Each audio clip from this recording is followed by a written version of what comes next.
Great করে দিয়ে দিলাম।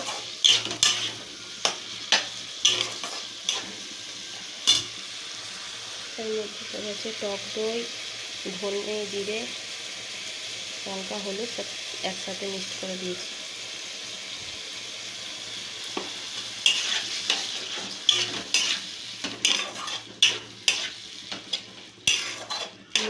একটু চিনি,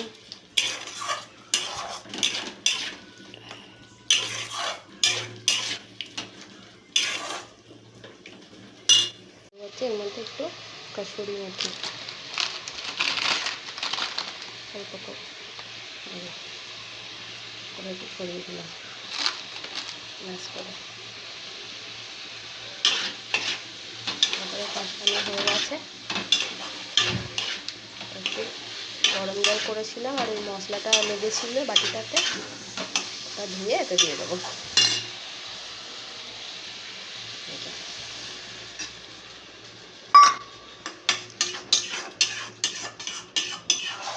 আলুটা হালকা সেদ্ধ হয়ে গেলে অর্ধেক, তখন পনিরটা দেবো।